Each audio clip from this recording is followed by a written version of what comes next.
When Darth Mar and I faced Valkorion, we knew right away. He was the Sith Emperor, Lana. I know.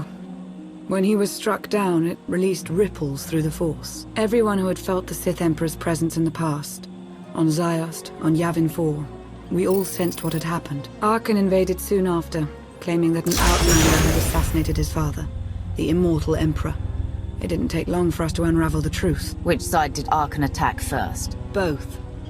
Ships from the Eternal Fleet struck at shipyards and rallying points for both sides simultaneously. They favored ambush tactics throughout the war. Zakulan's sensor technology has far greater range than our own, and their ships can fly much further on less resources. Only vessels retrofitted with Isotope 5 could manage to outrun them. None could truly compete.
How long did the Republic and the Empire manage to hold out?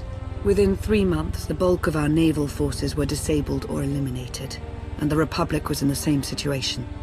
With naval superiority, Arkan's forces could begin choking off supply lines, trade, any ship travel at all. The Eternal Fleet seemed to be everywhere at once.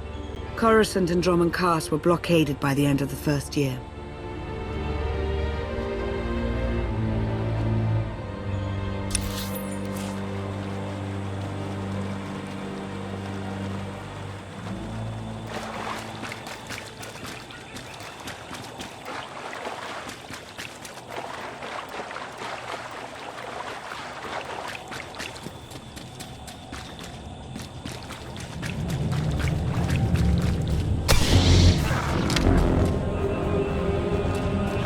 This will help.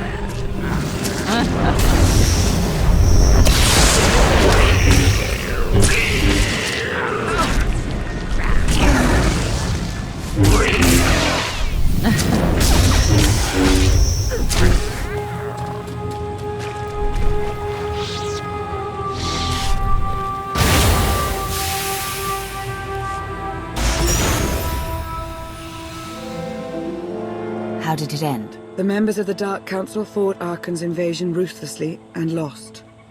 The Empire's treaty was ultimately negotiated by the Minister of Logistics. Chancellor Suresh also refused to discuss surrender, but the Republic's Senate managed to overrule her. A cadre of senators negotiated their own ceasefire terms.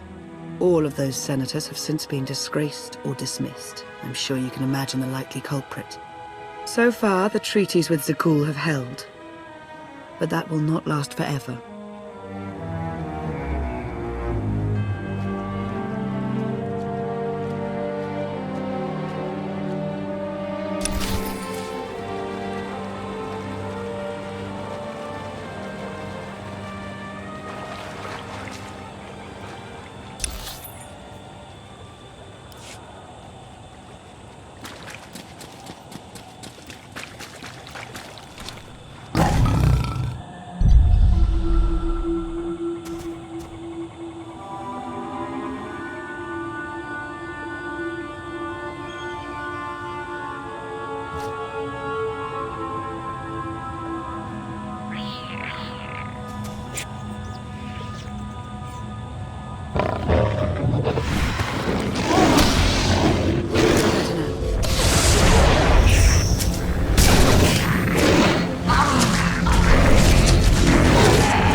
A freshwater spring.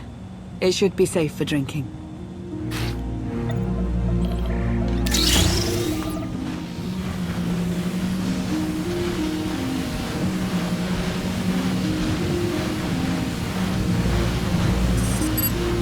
So the Eternal Fleet overwhelmed both the Republic and the Empire. What was the result? Both sides are forced to pay a heavy tribute to Zakul, mainly raw materials and resources. They're also held under an arms limitation statute. The Empire and the Republic are both breaking it, of course, but they're still incapable of challenging the throne directly. Who rules the Empire now? Darth Asina was the only Dark Council member left standing. All others died or disappeared in the chaos.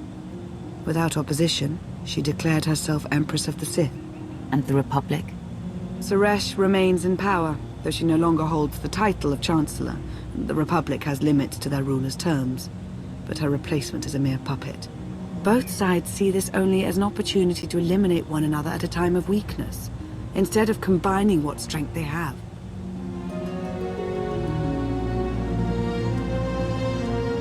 Arkan does nothing to prevent violence between them, so long as their tribute is paid and no one challenges Zakul's superiority.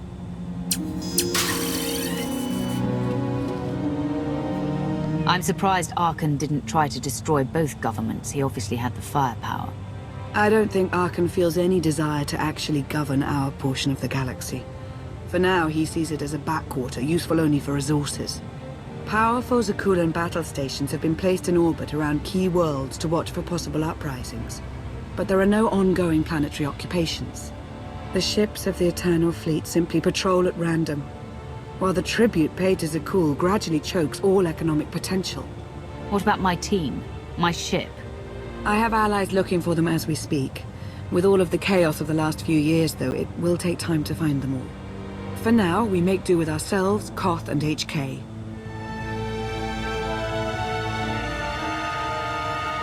You obviously put a lot of thought into getting me out. Did you think about what would come after? Of course, though I admittedly didn't plan on being stranded in this swamp. For now, let's take things one step at a time. So, why me? You clearly went to a lot of trouble to get me out of Carbonite. Before you were captured, you accomplished things no one else dared to attempt. You changed the galaxy more than once, and if things have ever needed to change, now is the time.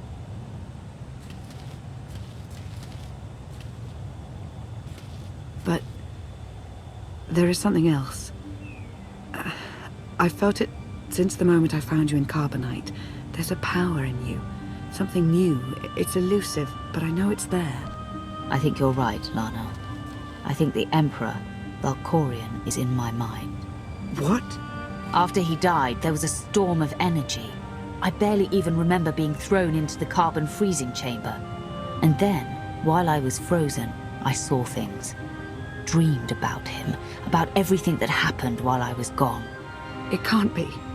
If he were controlling you, I'd know it. I certainly saw enough of it on Ziost. I don't think he's trying to control me. Not directly, anyway. He was trying to convince me to work with him. Whatever he's doing, we can be sure that he's always trying to deceive us somehow. I believe in you. And I appreciate your honesty. I'll remain watchful for any influence he might have over you. For the time being, though, we have no choice but to proceed. What about the others? They wouldn't understand. And like you said, we really don't know anything for sure yet. Let's keep the matter between us for now.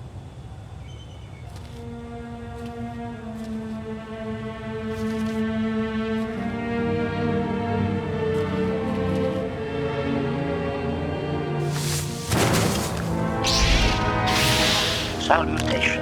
It is a pleasure to see you again so soon, Masters. I have encountered minimal resistance in my patrol. How minimal? Reassurance. Only one Sky Trooper and 3 local predators with poor survival instincts. Our position appears to be secure at this time, but I would still advise caution on your return trip, Masters. If you've already spotted enemy scouts, more are bound to be coming. Keep patrolling. Reassurance. I will annihilate any potential threat that approaches the gravestone.